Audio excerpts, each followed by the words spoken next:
মাগো, শুধুমাত্র গুহ ফার্মাসির মালিকের চেয়ারে নিজের ছেলে মেয়েকে বসাবো বলে শেষে স্ত্রীটাও করতে হলো। আর পাচ্ছি না আমি। আর এই মেয়েটাকে দেখো, সমানে ঘুমিয়ে যাচ্ছে। মান্ডবী, মান্ডবী ওঠো। মান্ডবী,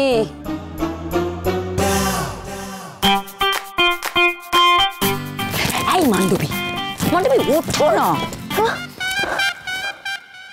ও aunty, I am so sorry, আমি ঘুমিয়ে পড়েছিলাম। এখানে সব হয়ে গেছে? হ্যাঁ, সব কাজ কমপ্লিট হয়েছে। দেখো কি সুন্দর ভাঁজ করে রেখেছি আমি। Wow aunty, so nice of you. এই শোনো, এক্ষুনি না কথাটা হয়তো চলে এসেছে, হ্যাঁ? তাই তারা যদি কিছু জিজ্ঞেস করে তুমি দয়া করে কি বলবে? তুমি সব কাজটা করেছো, কেচেছো, ইস্ত্রি করেছো, ভাঁজ করেছো। Okay please? হ্যাঁ আন্টি, সে আর বলতে।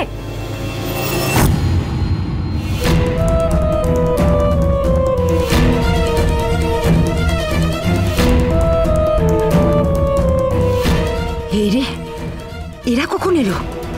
ওরা আবার সবটা শুনে ফেলো না তো? ব্যাস, কথা নিশ্চয়ই বুঝে গেছে যে মান্ডবীর সঙ্গে আমিও জড়িয়ে আছি। হে বাবা! মান্ডবী, মা দেখি দেখি। বাপ, কি সুন্দর করে সমস্ত জামা কাপড় ইস্ত্রি করেছিস তুই। খুব ভালো হয়েছে মান্ডবী। হ্যাঁ, সত্যিই খুব ভালো হয়েছে। আমিও অবাক হয়ে গেছি। ও তো সব কাজ নিজে হাতেই করছিল, মানে ইস্ত্রি। মাঝে মাঝে না ইস্ত্রি করতে করতে ঘুমিয়ে পড়ছিল। আসলে শরীরটা দুর্বল তো। আমি যদি না আসতাম একটা জামা তো একেবারে দফা রফা হয়ে যেত। হ্যাঁ, কিছু মনে করো না মান্ডবী, তোমার তো এইসব কাজ করার একদম অভ্যেস নেই। তবে আমি শিওর তুমি এসব আস্তে আস্তে সব শিখে যাবে, তাই না? আন্টি পারেও বটে, কি সুন্দর সবটা ম্যানেজ করে নিল।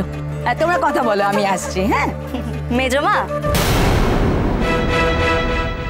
বলছি যে তুমি একদম চিন্তা করো না। দেখো, প্রথম প্রথম তো আমিও কাজ পারতাম না, তাই না? তোমরা তো আছো, তোমরা ওকে শিখিয়ে পড়িয়ে নেবে।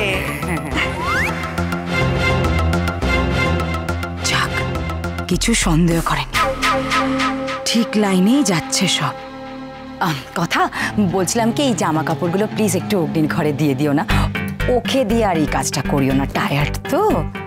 সে কি মেজমা, তুমি কি বলছো? ওর তো এখনো রান্না বান্নাই করা হয়নি। মান্ডবী, এই বাড়িতে কে কি খায় তোকে তো জানতে হবে। আর তাছাড়া পাচক মশাই যে সবার সঙ্গে বসে খান না, সেসব তো তোকে জানতে হবে। বল, নে চল চল আয়।